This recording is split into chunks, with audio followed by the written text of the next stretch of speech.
വൃത്താകൃതിയിലുള്ള ചതുരം, ആവാസവ്യൂഹം, പുരുഷപ്രേതം എന്നീ ചിത്രങ്ങളിലൂടെ ശ്രദ്ധ നേടിയ സംവിധായകൻ കൃഷാന്തും മെഗാസ്റ്റാർ മമ്മൂട്ടിയും ആദ്യമായി ഒന്നിക്കുന്ന ചിത്രത്തെക്കുറിച്ചുള്ള വാർത്തകൾ മുൻപ് സോഷ്യൽ മീഡിയയിലെ പ്രധാന ചർച്ചാ വിഷയമായിരുന്നു. അന്ന് മമ്മൂട്ടി ആരാധകരും മലയാള സിനിമാ പ്രേക്ഷകരും ഒന്നടങ്കം കാത്തിരിക്കുന്ന ചിത്രത്തെക്കുറിച്ച് തുറന്നടിച്ച് രംഗത്തെത്തിയിരിക്കുകയാണ് സംവിധായകൻ കൃഷാന്ത്. ഇരുവരും ഒന്നിക്കുന്ന ആദ്യ ചിത്രം സയൻസ് ഫിക്ഷൻ ജേണലിലുള്ള ചിത്രമാണെന്ന് ഒരുപാട് റൂമറുകൾ അന്ന് വന്നിരുന്നെങ്കിലും അതേക്കുറിച്ച് ഒഫീഷ്യൽ അപ്ഡേറ്റുകൾ ഒന്നും തന്നെ ഉണ്ടായിരുന്നില്ല. എന്നാൽ ഇപ്പോൾ ചിത്രത്തെക്കുറിച്ച് കൂടുതൽ വെളിപ്പെടുത്തലുകൾ നടത്തിയിരിക്കുകയാണ് കൃഷാന്ത്. അതുപ്രകാരം ഈ ചിത്രം ഒരു സയൻസ് ഫിക്ഷൻ സിനിമയായിരിക്കില്ല, പകരം കോമഡി ആക്ഷൻ ജേണലുള്ള ചിത്രമാണെന്ന് കൃഷാന്ത് മമ്മൂട്ടിക്കുട്ടിൽ ഒരുങ്ങാൻ പോകുന്നത്. മമ്മൂട്ടി ആരാധകർ ഒരുപാട് നാളായി കാത്തിരിക്കുന്ന ഒരു കിടിലൻ എന്റർടൈനർ ചിത്രം തന്നെയാകും ഇത്.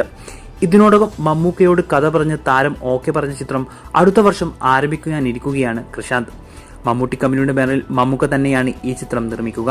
അടുത്ത വർഷം ആദ്യത്തോടെ ഈ വമ്പൻ സിനിമയുടെ ഒഫീഷ്യൽ അനൗൺസ്മെന്റ് പ്രതീക്ഷിക്കാം.